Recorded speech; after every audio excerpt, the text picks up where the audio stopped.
Hello everyone, કેમ છો બધા? સ્વાગત છે આપ સૌનું ફરીથી એક નવી વિડીયોમાં. હું છું જિગ્નેશ પટેલ અને તમે જોઈ રહ્યા છો કેનેડા ટોક્સ. આજે છે 12 ફેબ્રુઆરી અને આજના આપ સૌને ગુડ મોર્નિંગ અને જય શ્રી કૃષ્ણ.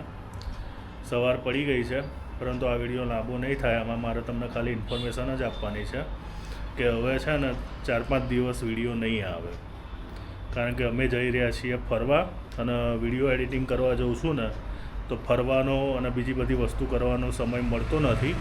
એટલે અત્યારે હાલ છે ને જેમ મને સમય મળશે અને જે રીતે અનુકૂળ આવશે ને એ રીતે હું વિડીયો એડિટિંગ કરીશ અને એ રીતે અપલોડ કરીશ.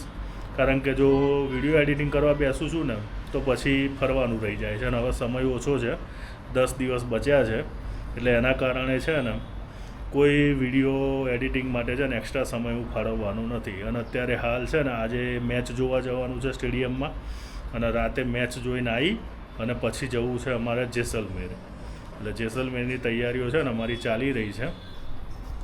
આ શીતલ જો કપડાને ઇસ્ત્રી કરવા માટે ગોઠવાઈ ગઈ છે અને આ બધો ગવારો કાઢીને બેઠી છે. બધું પેકિંગ કરવાનું છે જેસલમેર માટે, નહીં શીતલ?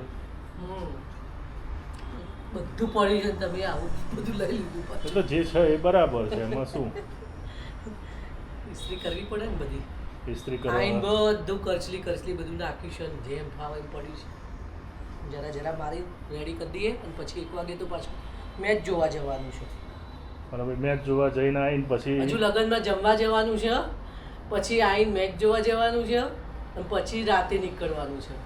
એટલે પેકે પેક છે. અત્યારે કાલે બહાર ગયા હતા, પરમ દિવસે બહાર ગયા હતા, એના આગલા દિવસે બહાર. સમય જ નહીં મળતો એમ. ફરવાનું જેટલું બધું થાય છે ને કે ટાઈમ મળતો જ થાકી બી એટલું જવાય ને બધું એવું ચાલે છે ને ફૂલ પેકે પેક. એટલે ભાઈ છે ને આ ખાલી એક ઇન્ફોર્મેટિવ વિડીયો છે કે ભાઈ વિડીયો થોડી આગી પાછી થાય ને તો ટેન્શન ના લેતા. બધી જ વિડીયો છે ને શાંતિથી જ્યારે સમય મળશે ને ત્યારે હું અપલોડ કરીશ. જેમ મોકો મળશે એ રીતે બનાવીને હું અપલોડ કરતો રહીશ. બાકી રેકોર્ડિંગ બધી જ વસ્તુનું હું ચાલુ રાખું છું. કોઈ બી જગ્યાએ જઈશું તે બધી જ વસ્તુ છે ને કેપ્ચર કરવાની હું રાખીશ, પણ સમય મળશે ને એ રીતે છે ને હું અપલોડ કરીશ. તો આ વિડીયોનો છે ને આપણે આટલી જ રાખીએ છીએ. હવે જે બી હશે ને નેક્સ્ટ વિડીયોમાં આપણે મળીશું.